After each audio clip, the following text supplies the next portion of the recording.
ஓம் சாயிரா சாயிரா ஓம் சாயிரா சாயிரா ஓம் சாயிரா சாயிரா அன்பே சாயிரா பேரன்பே சாயிரா அகிலம் தளிக்க ஆத்மா விழிக்க அனுதினம் சாயிரா எங்கள் அன்பே சாயிரா ஒன்றே இறைவன் ஒன்றே பூமிக்கென்றும் சாயிரா சரணம் சாயிரா நன்றே செய்து வாழ்வோம் நாம் ஒன்றே செய்து வாழ்வோம் அன்பே சாயிரா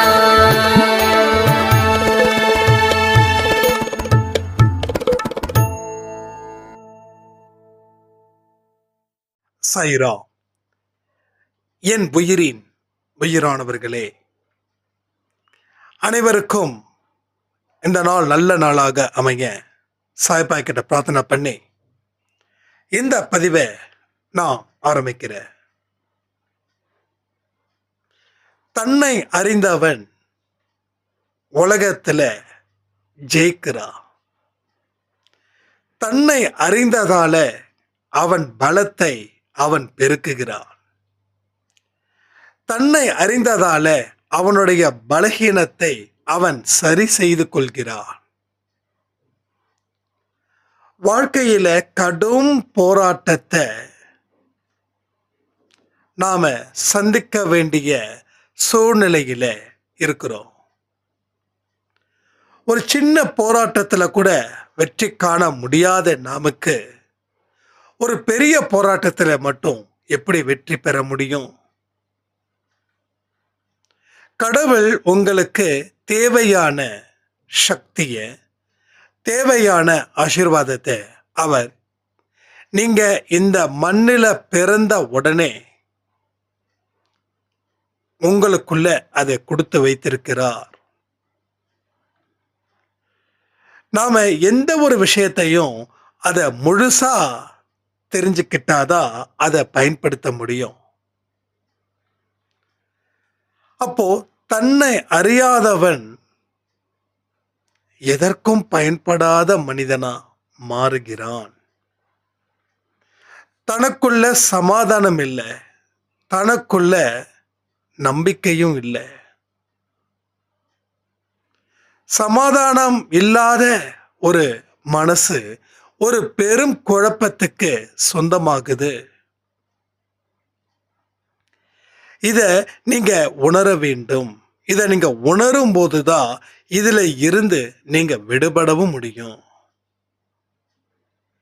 ஒரு 10 நிமிஷமோ 15 நிமிஷமோ நீங்க உங்களை உணர முயற்சிகள் செஞ்சுக்கிட்டே இருங்க.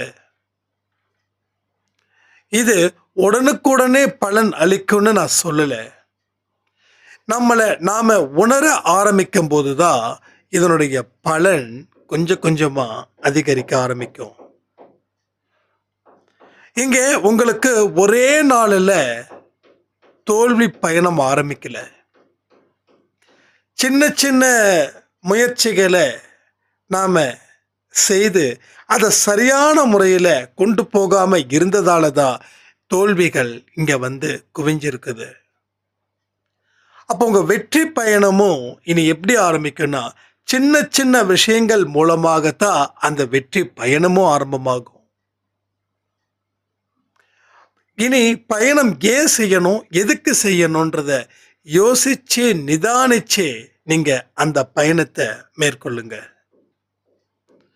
ஒரு ஆபத்தான கட்டத்துல இருக்கும்போது பயணம் மெதுவாக இருக்கணும். ஒரு கிரிட்டிக்கலான இடத்துல இருக்கும்போது பயணம் மெதுவா இருக்கணும். எந்த நேரத்துல அந்த பயணத்தை அதிகரிக்கணும்னு தோணுதோ அந்த நேரத்துல அந்த பயணத்தை அதிகரிக்க தப்பே கிடையாது. என்னைக்குமே நம்ம கண்கள் கடவுளை பார்த்தது போலவே இருக்கணும். இந்த 2 கண்களை இல்லை, மூன்றாவதா ஒரு கண், அதை நீங்க நெற்றிக்கண்ணா வச்சாலும் சரி, இல்ல உங்க மனக்கண்ணா வச்சாலும் சரி, அந்த கண்கள் இறைவனை நாடியே, இறைவனை தேடியே, இறைவனை கண்டு கொண்டே இருப்பது போல நீங்கள் அதை வையுங்கள். இப்போ இந்த மாதிரியான விஷயத்தை நீங்க தொடர்ந்து செய்யும்போது ஒரு சிறு சிறு முயற்சிகள் மூலமா உங்களுக்கு கிடைக்க வேண்டிய மிகப்பெரிய வெற்றி 100க்கு 100 உங்களுக்கு வந்து சேரும். அதுல எந்த குழப்பமும் வேண்டாம். கடவுளுடைய அன்பாலையும் கடவுளுடைய அக்கறையாலையும் தான் நாம இன்னைக்கு இப்பேற்பட்ட சவால்களை சந்தித்து கொண்டு நாம் வாழ்ந்து கொண்டு இருக்கிறோம் என்பதை எந்த காரணத்தை கொண்டு மறக்காதீர்கள். கடவுளுடைய சத்தத்தை தெரிந்து கொள்ளுங்கள். கடவுள் இருக்கிறார் என்றதை முழுவதுமாக நம்புங்கள். நம்புறத நம்பாம இருந்தா வாழ்க்கை சிறப்பா இருக்காது. ஸோ நம்ம வாழ்க்கையில் நாம பல விஷயங்களை முயற்சியின் மூலமா, நமது உழைப்பின் மூலமா, நமது பலத்தின் மூலமா அதை நிறைவேற்ற கண்டிப்பா கடவுளுடைய ஆசீர்வாதமும் அங்கே அமைஞ்சிருக்கும். எப்படி ஒரு நல்ல வாழ்க்கையை வாழணும்னு நினைக்கிறோமோ, அந்த நல்ல வாழ்க்கையை வாழ்வதற்கு உண்டான படிக்கட்டுக்கள் தான் இவைகள். மலை மேலே கோயில் இருக்குதுன்னா அந்த படிக்கட்டை ஏறி தான் அந்த மலையில் இருக்கக்கூடிய கோயிலை நாம் போய் சேர முடியும், சாமியை தரிசிக்க முடியும். அதே போல் வெற்றி வேண்டும் என்றால் பல அவமானங்களையும் பல காயங்களையும் பெற்றுத்தான் ஆகும். இதில் காம்ப்ரமைஸ் பண்ணாதீங்க.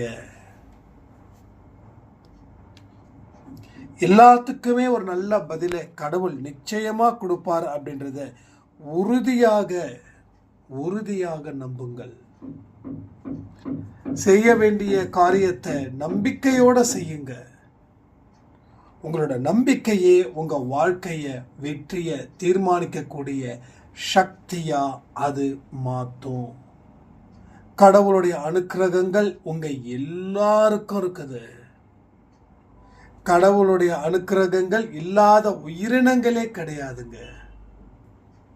எறும்புக்கும் சாப்பாடை கொடுக்கிறாரு, புழுவுக்கும் சாப்பாடை கொடுக்கிறாரு. எல்லா உயிரினத்துக்கும் உணவை வாரி வழங்குறதை கடவுள் தான். 5 அறிவு கொண்ட உயிரினத்துக்கே கொடுக்கும்போது 6 அறிவு கொண்ட உயிரினத்துக்கு கடவுள் கொடுக்க மாட்டாரா என்ன? அதை மனசுல வச்சுக்கிட்டு வாழ்க்கைய வாழ முயற்சி பண்ணுங்க. இதுவரைக்கும் நீங்க வாழ்ந்தீங்க, அந்த வாழ்க்கைக்கு அர்த்தம் இப்ப வரைக்கும் கிடைக்கல. இனி நாம வாழக்கூடிய வாழ்க்கை கடவுளுடைய பாதை. உங்க பாதை இல்லை, என் பாதை இல்லை. யாரோட பாதை? கடவுளோட பாதை. அவருடைய பாதையில பயணம் செய்யும் போது கண்டிப்பா கல்லும் மண்ணும் முள்ளும் குத்தத்தான் செய்யும். அதை பொருட்படுத்தாம போனீங்கன்னா பாதை கடினமா ஆரம்பிக்கிறது. போக போக போக போக நல்ல அருமையான அற்புதமான பாதையாக மாறும்.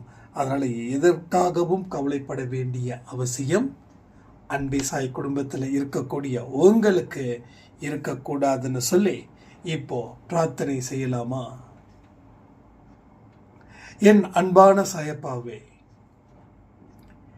நாங்கள் கேட்கக்கூடிய அத்தனையும் பெறப்போவது நிச்சயம் என்பதை நாங்கள் மனதார நம்பிக்கையோட அறிவோம்.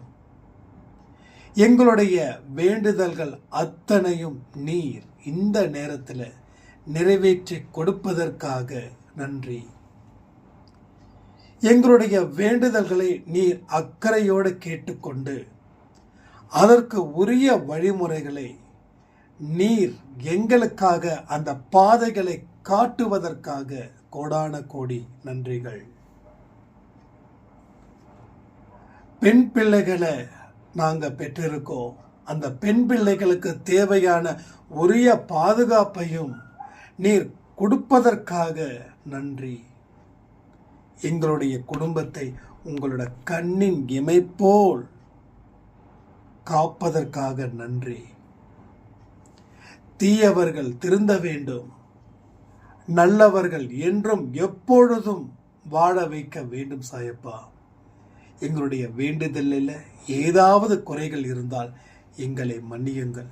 நாங்கள் செய்த பாவத்தை மன்னித்து எங்களுக்கு முழு விடுதலையை நீ கொடுத்து எங்களை இந்த நேரம் இந்த நொடியில் ஆசீர்வதிக்கப்பட்டதற்காக நன்றி நன்றி நன்றி.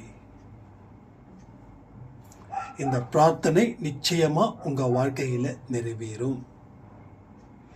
இந்த நாளை சந்தோஷமா நம்பிக்கையா கொண்டாடுங்க.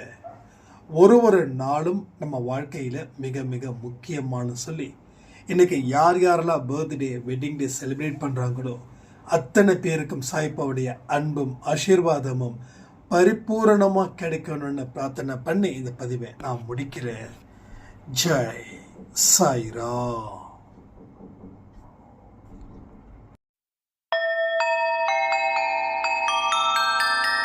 ஓம் சாயிராம்.